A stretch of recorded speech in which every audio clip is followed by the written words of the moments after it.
আসসালামু আলাইকুম everyone, welcome back to my channel ঢাকায় খাবার পাই শাইনুর। আশা করছি সবাই অনেক অনেক ভালো আছেন। আজকে আপনাদের জন্য বেশ লম্বা চোর একটা ব্রেকের পর আবার একটা ভিডিও নিয়ে চলে আসলাম। অ্যান্ড আজকে যে ভিডিওটা নিয়ে চলে এসেছি সেটা হচ্ছে KFC স্টাইলের পারফেক্ট ক্রিসপি চিকেনের রেসিপি। আমি চেষ্টা করেছি অথেন্টিক রেসিপিটাই আপনাদের সাথে শেয়ার করতে। অ্যান্ড হ্যাঁ, আমি জানি আপনারা অনেকেই মনে করেছেন যে আমি হয়তো বার ভিডিও আপলোড করব না, কিংবা আমার কি হয়েছে। অ্যাকচুয়ালি যেহেতু আমার এইচএসসি এক্সাম চলতেছে, সো এর জন্য আমি একটু ব্রেকে ছিলাম। অলরেডি এখন আমার এক্সাম শেষ হয়নি, বাট স্টিল আমার মনে হয়েছে আপনাদের সাথে আমি অনেক দিন ধরে ডিসকানেক্টেড, আপনাদের সাথে একটা কিছু শেয়ার করা দরকার। তাই আমি চেষ্টা করেছি আজকে ছোট বড় সবাই পছন্দ করবে এমন একটা রেসিপি নিয়ে সবার সামনে হাজির হতে। আমার পার্সোনালি KFCর এই ক্রিসপি চিকেনটা খুবই পছন্দের। সো আপনাদের কার কার এই ক্রিসপি চিকেনটা খেতে ভালো লাগে অবশ্যই কিন্তু কমেন্ট করে জানাতে ভুলবেন না। আর এই রেসিপিটা কিন্তু অবশ্যই ফ্রেন্ড অ্যান্ড ফ্যামিলিদের সাথেও শেয়ার করবেন, যাতে করে সবাই এই ক্রিসপি চিকেনটা উপভোগ করতে পারে। তাহলে চলুন আর দেরি না করে শুরু করা যাক আজকের এই মজাদার রেসিপি। এখানে আমি চিকেন নিয়ে নিয়েছি, আপনারা দেখতেই পাচ্ছেন চিকেনগুলোকে আমি ভালো মতো পরিষ্কার করে ধুয়ে নিয়েছি। আমি লেগ পিস এবং ব্রেস্ট পিস দুইটাই মিক্স করে আজকে করব। আপনারা চাইলে যে কোনো একটা দিয়েও করতে পারেন আপনাদের পছন্দ মতো। এখন আমরা চলে যাচ্ছি পরবর্তী যে কাজটা করব। চিকেনের যে পিসগুলো আছে এগুলোকে আমি একটু কেটে নিব, এতে করে মশলাগুলো ভিতরে ভালো মতো যেতে পারে এবং ভিতরে যে একটা জুসিনেস থাকে সেটাও পারফেক্টলি থাকে। দেখতেই পাচ্ছেন আমি কিভাবে কেটে নিলাম, একটু লম্বা লম্বা করে কেটে নিয়েছি। আপনারা যদি আমার পুরো 100% রেসিপিটা ফলো করেন, ইনশাল্লাহ আপনাদের চিকেন ফ্রাইও পারফেক্টলি KFCর মতোই হবে।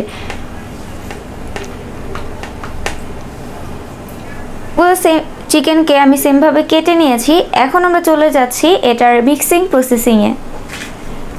তার আগে একটা কথা বলে নেই, এই চিকেন ফ্রাইটা অনেকেই আছে উপরে যে মুরগির চামড়াটা থাকে সেই চামড়াটা সহ করতে পছন্দ করে, বাট আমাদের বাসায় চামড়া আমরা কেউই তেমন একটা খাই না, সো এই জন্য আমি চামড়াটা ছাড়াই করছি। বাট এটা দেখতে কিন্তু এবং খেতে কোনো অংশেই KFC থেকে কম হবে না। আপনারা চাইলে চামড়াটা সহ রাখতে পারেন, আবার চাইলে আমার মতো এইভাবে ফ্রেশ করেও নিতে পারেন। এটাতে আপনাদের কোনো ডিফারেন্সই আসবে না। সো আমরা চলে যাচ্ছি এখন মিক্সিং প্রসেসিং। সো ফার্স্টে আমি এখানে মশলাগুলোকে একটা মিক্সিং বলে নিয়ে নিচ্ছি। ফার্স্টে আমি দিয়ে দিচ্ছি আদা রসুনের পেস্ট। এখানে আছে 1 টেবিল স্পুনের মতো আদা রসুনের পেস্ট, আপনারা চাইলে পাউডারটাও ইউজ করতে পারেন। তারপরে দিয়ে দিচ্ছি মরিচের গুঁড়া, এখানে 1.5 টেবিল স্পুনের মতো আছে। ঝালের পরিমাণটা আপনারা একটু বুঝে ইউজ করবেন, এটাতে তেমন একটা স্পাইসি হবে না, জাস্ট একটু ফ্লেভারটা আসবে। তারপরে দিয়ে দিচ্ছি সাদা গোলমরিচের গুঁড়া 1/4 টিস্পুনের মতো। তারপরে দিয়ে দিচ্ছি সয়া সস, এখানে সয়া সস আছে 2 টেবিল স্পুনের মতো। আমি সয়া সস লাইটটা ইউজ করছি, আপনারা চাইলে ডার্ক সয়া সসও ইউজ করতে পারেন, কোনো সমস্যা নাই। তারপর দিয়ে দিচ্ছি 1.5 টেবিল স্পুনের মতো ফিশ সস, কারণ ফিশ সসটা কিন্তু অবশ্যই দিতে হবে, এটা না দিলে কিন্তু পারফেক্ট KFC যে ফ্লেভারটা থাকে সেটা আসবে না। তারপর দিয়ে দিচ্ছি স্বাদ মতো লবণ, আমি এখানে 1/4 টিস্পুনের মতোই দিয়ে দিয়েছি লবণ। লবণটা কিন্তু ইউজ করতে হবে, সয়া সস দিলে লবণটা দিবেন না, এটা করলে কিন্তু হবে না, এতে করে ফ্লেভারটা পারফেক্ট হবে না। এখন এই মশলাগুলোকে আমি একটু হাত দিয়ে মিক্স করে নিচ্ছি। আমি কিন্তু এক্সট্রা কোনো কালার ইউজ করিনি এখানে, আপনারা দেখতেই পাচ্ছেন কালারটা মাশাআল্লাহ এভাবেই সুন্দর এসেছে। জাস্ট ওই মরিচের গুঁড়াটার উপর ডিপেন্ড করছে, আপনি মরিচের গুঁড়াটা যে ভালো যদি ইউজ করে থাকেন, মানে ভালো ব্র্যান্ডের, তাহলে সেক্ষেত্রে আপনার কালারটা সেভাবে আসবে। এখন চিকেনগুলো দিয়ে আমি ভালো মতো মাখিয়ে নিচ্ছি। এই মাখানোর প্রসেসিংটা আপনারা চেষ্টা করবেন হাত দিয়ে করতে, এতে করে চিকেনের ভিতর পর্যন্ত আপনারা মশলাটা ভালোভাবে মাখিয়ে দিতে পারবেন। আপনারা দেখতেই পাচ্ছেন আমি হাত দিয়ে কিভাবে মশলাগুলোকে মাখিয়ে নিচ্ছি। ভালো মতো মিক্স হয়ে গিয়েছে, দেখতেই পাচ্ছেন পুরোটা চিকেন ভালো মতো কোট হয়ে গিয়েছে। এখন এই চিকেনটাকে আমরা র্যাপ করে রেখে দিব, প্লাস্টিক র্যাপ দিয়ে এটাকে র্যাপ করে দিচ্ছি, এতে করে এটাকে ওভারনাইট আমরা ফ্রিজে রেখে দিলেও কোনো প্রবলেম হবে না। আপনারা চাইলে যে কোনো এয়ারটাইট কন্টেনারে করেও আপনারা এটাকে সংরক্ষণ করতে পারেন, কোনো সমস্যা নাই। আমরা এটাকে ওভারনাইট এভাবেই নর্মাল ফ্রিজে রেখে দিব, এতে করে এটার ম্যারিনেশনটা চিকেনের মধ্যে ভালো মতো মিক্স হতে পারে এবং ফ্লেভারফুল হতে পারে। বাট আপনাদের ক্ষেত্রে একটা টিপস হচ্ছে, আপনারা যদি অনেক কম সময় পান, অ্যাটলিস্ট এটাকে 2 থেকে 3 ঘন্টা কিন্তু অবশ্যই ম্যারিনেট করে রাখতে হবে। সেক্ষেত্রে আপনারা এখানে 1 টেবিল স্পুন ভিনেগার ইউজ করে নেবেন, এতে করে চিকেনের যে জুসিনেসটা সেটা ঠিক থাকবে। এখন এটাকে আমি রেখে দিচ্ছি এভাবেই নর্মাল ফ্রিজে।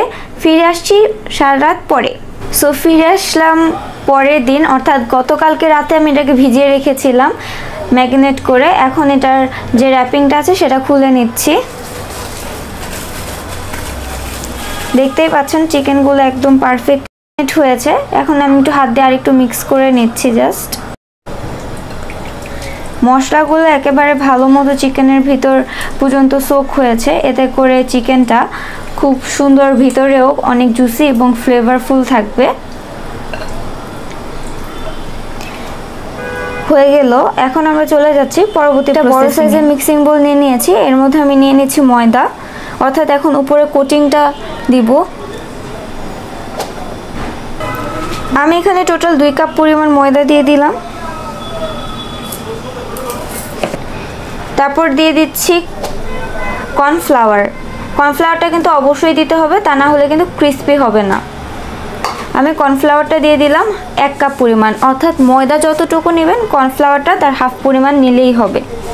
তারপর দিয়ে দিচ্ছি সাদা গোলমরিচের গুঁড়া 1/4 টিস্পুনের মতো। লবণ দিয়ে দিচ্ছি 1 চা চামচ পরিমাণ, আপনারা টেস্ট অনুযায়ী একটু কমিয়ে বাড়িয়ে নিতে পারেন। আর সাদা গোলমরিচের জায়গায় আপনারা কালো গোলমরিচও ইউজ করতে পারেন। তারপর দিয়ে দিচ্ছি মরিচের গুঁড়া। মরিচের গুঁড়াটা হচ্ছে একটু হালকা স্পাইসিনেসের জন্য, আর টেস্টটাও ভালো আসে। বাট আপনারা যদি একটু কম মিষ্টি একটু কম ঝাল খেতে পছন্দ করে থাকেন তাহলে আরেকটু কমিয়ে দিতে পারেন। আমি এখানে 2 টেবিল স্পুনের মতো দিয়েছি। এখন একটু এই শুকনো উপকরণগুলো মিক্স করে নিচ্ছি। করে নিতে আমি জাস্ট এই ময়দার মিশ্রণটার পাশে নর্মাল পানি নিয়ে নিয়েছি। পানিটা একেবারে নর্মাল, এটার মধ্যে কোনো কিছু মিক্স করি নেই। এখন আমরা চলে যাচ্ছি কোটিংয়ে। ফার্স্টে আমি ময়দার মিশ্রণের মধ্যে চিকেনটাকে কোট করে নিচ্ছি। ভালো মতো হাত দিয়ে একটু চেপে চেপে দিবেন, এতে করে কোটিংটা পারফেক্ট হয়। আপনাদের বোঝার সুবিধার্থে আমি স্টেপটা একদমই আনকাট রাখছি। তারপর আমি নর্মাল পানির মধ্যে দিয়ে দিলাম। পানির মধ্যে জাস্ট 30 থেকে 40 সেকেন্ডের মতো রেখে দিলাম। ততক্ষণে আমি আরেকটা পিস এরকম সেমভাবে কোট করে নিচ্ছি। এখন যে সেকেন্ড পিসটা আছে সেটাও পানির মধ্যে দিয়ে দিচ্ছি। ময়দাটা যতটুকু সম্ভব একটু ঝরিয়ে নেওয়ার চেষ্টা করবেন। এখন এটাকে আবার 30 থেকে 40 সেকেন্ডের মতো টাইম দিব। দেন সেকেন্ড টাইম কোট করে নিচ্ছি। 2 বার কোট করে নিলে কোটিংয়ে যে উপরে ক্রিস্পিনেসটা থাকে চিকেনের, সেটা অনেকই পারফেক্টলি আসে। আপনারা যদি একবার কোট করেন সেক্ষেত্রে একটু ক্রিস্পিটা কম হতে পারে। তারপরে এভাবে হাত দিয়ে চেপে একটু সুন্দর করে ময়দাটা লাগিয়ে নিচ্ছি।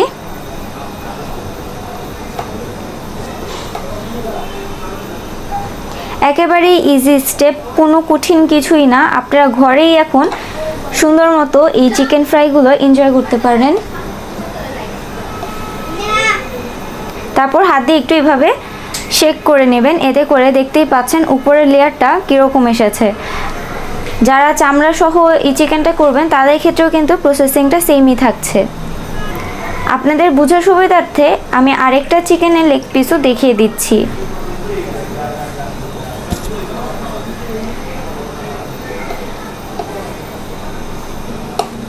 একটু সময় নিয়ে কিন্তু ময়দাটাকে ভালো মতো কোট করে নিতে হবে।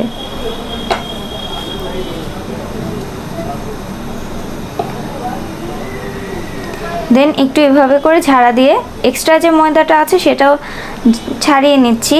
দেখতেই পাচ্ছেন কীরকম এসেছে এখন টেক্সচারটা। এভাবে বাকি চিকেনগুলো করে নিচ্ছি এবং ফিরে আসছি কিছুক্ষণ পরে। চুলায় আমি একটা প্যানে পর্যাপ্ত পরিমাণ তেল নিয়ে নিয়েছি। এর মধ্যে আমি এখন চিকেনগুলো এক এক করে দিয়ে দিব। তেলটা আমি ভালো মতো গরম করে নিয়েছি, আর আমার চুলার হিটটা হাই হিটে আছে। এই প্রসেসিংটা কিন্তু অবশ্যই আপনাদের ফলো করতে হবে, তা না হলে কিন্তু চিকেনটা ক্রিস্পি হবে না। ফার্স্টে চুলার হিটটা হাই হিটে রেখে চিকেনটাকে 30 থেকে 40 সেকেন্ডের মতো একটু ভেজে কালারটা গোল্ডেন করে নিতে হবে। যখন হালকা একটু কালারটা চেঞ্জ হয়ে আসবে তখন চুলার হিটটা কমিয়ে দিতে হবে। যদি আপনারাও এই সেম টিপসটা ফলো করেন তাহলে আপনাদের চিকেন ফ্রাইও কিন্তু পুরো পারফেক্ট কেএফসির চিকেন ফ্রাইয়ের মতোই হবে। 30 থেকে 40 সেকেন্ড পরেই দেখতে পাবেন চিকেনগুলো কিছুটা ফ্রাই হয়ে এসেছে। দেখতেই পাচ্ছেন, দেখতে কিন্তু কোনো অংশে কেএফসির চিকেন ফ্রাই থেকে কম মনে হচ্ছে না। আর আমার পুরো রেসিপিটা যদি আপনারা প্রপারলি ফলো করে থাকেন ইনশাল্লাহ আপনাদের চিকেনও একদম এক্স্যাক্টলি কেএফসির মতোই হবে। আমি কিন্তু চুলার হিটটা এখনও হাই হিটে রেখেছি। হাই হিটে রেখে আমি চিকেনগুলোকে উল্টিয়ে দিয়েছি। থেকে 1.5 মিনিট পর এখন আমি চুলার হিটটা কমিয়ে মিডিয়াম টু লো হিটে করে দিয়েছি। এখন যে পর্যন্ত না আপনার মনের পছন্দ মতো কালার চলে আসছে ততক্ষণ পর্যন্ত এটাকে একটু ভেজে নিতে হবে। যেহেতু আমরা এটাকে অনেকক্ষণ পর্যন্ত ম্যারিনেট করে রেখেছিলাম, তাই এটা ভিতর থেকে কাঁচা থাকার কোনো অপশনই নেই, কারণ এটা ভিতর থেকে অনেকটা সফট হয়ে গিয়েছে। তো এটা ভাজা হতে বেশি একটা সময় নেবে না। এগুলো ভেজে নেওয়া হয়ে গিয়েছে। এখন এগুলোকে একটা কিচেন টাওয়ালে তুলে নিচ্ছি। দেখতেই পাচ্ছেন এটা একেবারে পারফেক্ট হয়েছে। এখন এভাবে আমি বাকি চিকেনগুলো ভেজে নিচ্ছি। সো আমি চেষ্টা করেছি আপনাদের জন্য ইজিলি এই রেসিপিটা শেয়ার করতে। দেখতেই পাচ্ছেন এটা কিন্তু কোনো অংশেই দেখতে কেএফসির সেই ক্রিসপি চিকেন থেকে কম হয়নি। অ্যান্ড আমি বলতে পারি এটা যে আপনারা যদি ঘরে এটা তৈরি করে খেতে পারেন তাহলে নিজেরাই কম্পেয়ার করতে পারবেন যে দুইটার টেস্ট কতটুকু সিমিলার। অ্যান্ড আপনাদের কাছে যদি ভিডিওটা ভালো লাগে তাহলে অবশ্যই একটা লাইক দিবেন, বেশি বেশি করে ফ্যামিলি ও ফ্রেন্ডদের সাথে ভিডিওটা শেয়ার করবেন। যদি আমার চ্যানেলটা এখনও সাবস্ক্রাইব না করে থাকেন প্লিজ আমার চ্যানেলটা সাবস্ক্রাইব করে দিবেন এবং পাশে থাকা বেল আইকনটা ক্লিক করে দিবেন। অ্যান্ড পরবর্তীতে আপনারা কিসের ভিডিও দেখতে চান অবশ্যই কিন্তু কমেন্ট করে জানাতে ভুলবেন না। সবাই ভালো থাকবেন, সুস্থ থাকবেন। আসসালামু আলাইকুম।